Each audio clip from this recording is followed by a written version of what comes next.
নমস্কাৰ বন্ধু বান্ধৱীসকল, আপোনালোকক মোৰ অন্য এটা ভিডিঅ'লৈ স্বাগতম জনাইছোঁ। আজি মই চিকেন বিৰিয়ানীৰ এটি ভিডিঅ' আগবঢ়াইছোঁ। আশা কৰোঁ আপোনালোকে সম্পূৰ্ণকৈ ভিডিঅ'টো চাব আৰু লগতে ৰেচিপিবিধ ঘৰত বনাই খাই কেনে পালে কমেণ্ট কৰি জনাব।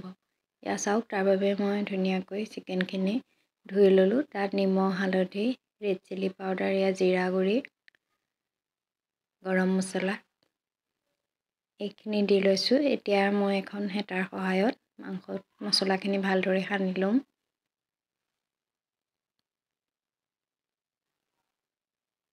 এয়া মছলাখিনি সানি হৈ গৈছে।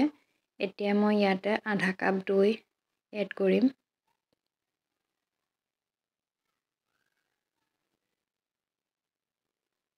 এয়া দৈখিনি দি ল'লোঁ। এতিয়া মই হেতাখনেৰে দৈখিনি গোটেই মাংসৰ লগত মিহলি কৰি সানি দিম।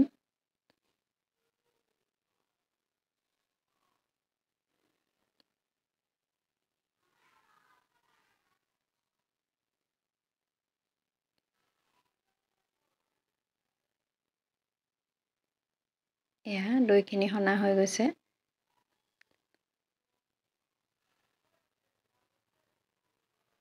এতিয়া মই 4টা সৰু চাইজৰ পিঁয়াজ কাটি লৈছিলোঁ। পিঁয়াজখিনি ইয়াতে এড কৰি দিম। এয়া চাওক,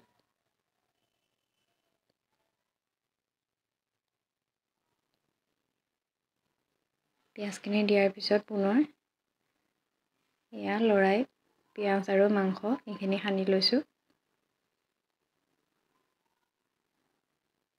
আপোনালোকে এনেদৰে বিৰিয়ানী বনাই খাইছেনে বাৰু কমেণ্ট কৰি জনাবচোন।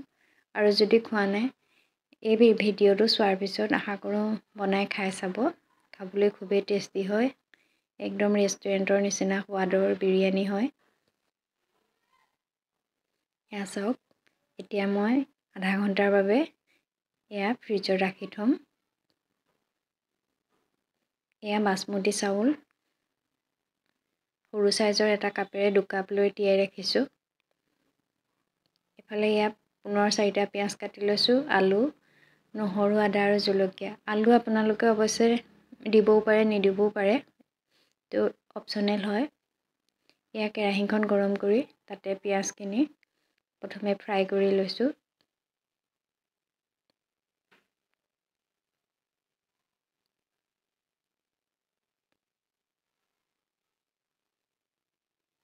পিঁয়াজখিনি ভালদৰে ৰঙচুৱাকৈ কাঢ়ি ল'ব লাগিব। এয়া চাওক, মোৰ পিঁয়াজখিনি ফ্ৰাই হৈ গৈছে, সেইবাবে মই কাঢ়ি লৈছোঁ।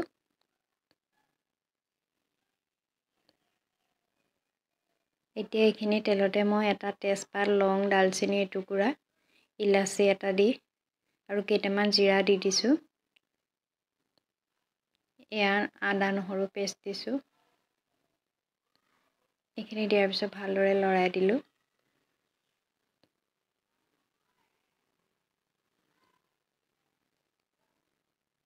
এতিয়া মাংসখিনি ইয়াতে দি দিছোঁ।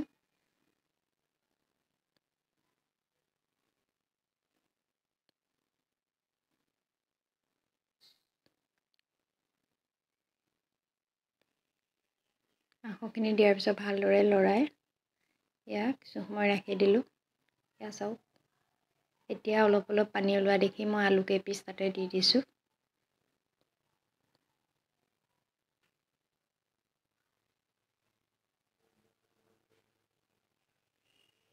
ইয়াত এতিয়া মই পুনৰ অলপ অলপ মছলা দিম। এয়া অকণমান মিট মছলা দিলোঁ, বিৰিয়ানী মছলা দিছোঁ আৰু গৰম মছলা, ৰেড চিলি পাউডাৰ অকণমান এইখিনি দি লৈছোঁ। মছলাখিনি দিয়াৰ পিছত পুনৰ মই মাংসখিনি লৰাই দিলোঁ।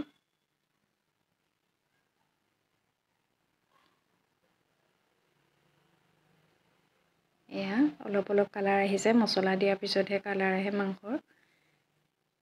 এতিয়া এখন ঢাকনিৰে ঢাকি ৰাখিলোঁ। অলপ সময়ৰ পিছত পুনৰ ঢাকনিখন খুলি এয়া চাওক, এতিয়া মাংসখিনি লৰাই দিছোঁ।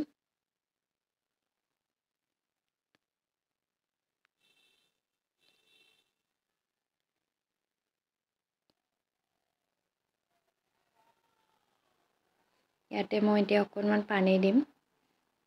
আদা নহৰু পিছা মিক্সি বাতিটো আওখালি আৰু মাংসখিনি মেৰিনেট কৰি থোৱা বাচনটোত অকণমান পানী দি মই ইয়াতে সেইখিনি পানী এড কৰি দিম।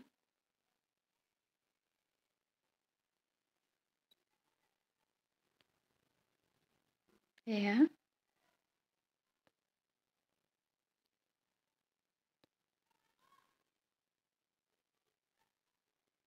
অকণমান পানী দিয়াৰ পিছত পুনৰ হেতাখনেৰে এইখিনি লৰাই দিছোঁ।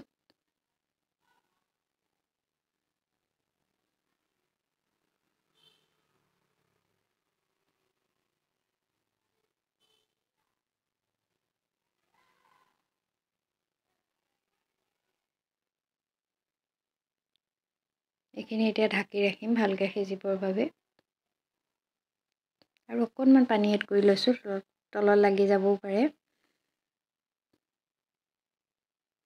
এয়া এতিয়া ঢাকি দিলোঁ। আনফালে মই এয়া চাওক এটা চচপেনত এয়া পানীখিনি গৰম কৰি তাতে মান ধনিয়া পাত, জিৰা, বগা জিৰাটো কেইটামান দি চাউলখিনি বহাই এয়া চাউলখিনি সিজাই লৈছোঁ।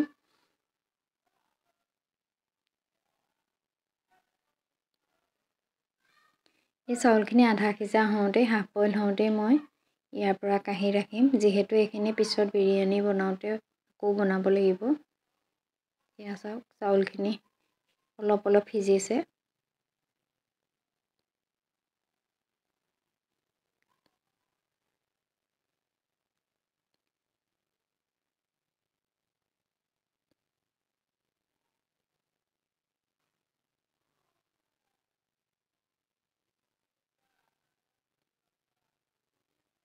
খুব ধুনীয়া হৈ চাউলখিনি জৰজৰীয়া হৈ এটা এটাকৈ দেখিছে আপোনালোকে।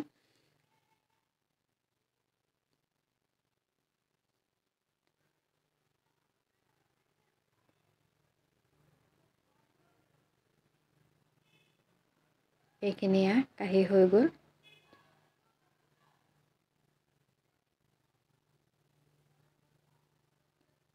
চাওকচোন চাউলখিনি কি ধুনীয়া হৈছে এটা এটা। এতিয়া আনফালে মই চাওঁচোন মাংসখিনি। এতিয়া এয়া চাওক কালাৰ আহি গৈছে কি ধুনীয়া। এতিয়া মাংসখিনি আলুখিনি ধুনীয়াকৈ সিজি গৈছে। মই সেইবাবে অলপ ছাইড কৰি দিছোঁ। ইয়াৰ যিটো মাংসৰ জোল হয় এইখিনি মই এতিয়া এটা সৰু বাতিত ৰাখি কাঢ়ি ৰাখিম। এয়া চাওক এইখিনি পিছত মই ব্যৱহাৰ কৰিম। আপোনালোকে ভিডিঅ'টো চাই থাকিলে দেখিব মই এইখিনি ক'ত ব্যৱহাৰ কৰোঁ।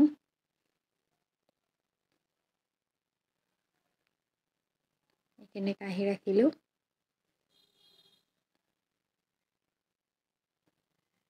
এতিয়া এয়া হাফ বইল কৰা চাউলখিনি মই অলপ অলপকৈ দি প্ৰথমে এটা লেয়াৰ দি ল'লোঁ।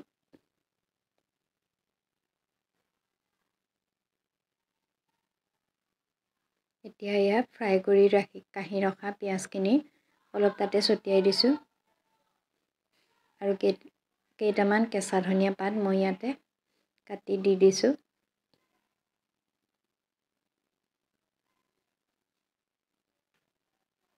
এতিয়া বাকী ৰখা চাউলখিনি দি পুনৰ আৰু এটা লেয়াৰ দিছোঁ।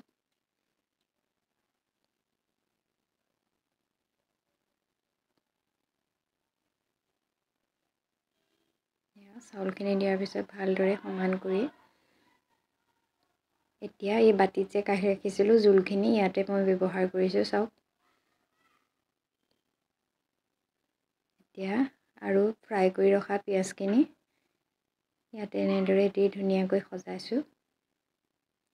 আৰু কেইটামান কেঁচা ধনিয়া পাত কাটি দি আৰু জলকীয়া দুটা কাটি দিলোঁ। এয়া চাওক কি ধুনীয়া হৈছে। আজি মোৰ বিৰিয়ানী এয়া ৰেডি। এতিয়া অলপ অলপ গৰম হৈ থাকোঁতেই আমি ঘৰৰ সকলোৱে এইখিনি আজি খাম। আশা কৰোঁ আপোনালোকো এনেদৰে বনাই খাই চাব আৰু খাই কেনে পায় কমেণ্ট কৰি জনাবলৈ নাপাহৰিব। লগতে মোৰ চেনেলটো লাইক কৰিব আৰু ছাবস্ক্ৰাইব কৰিবলৈ নাপাহৰিব কিন্তু। Thank U.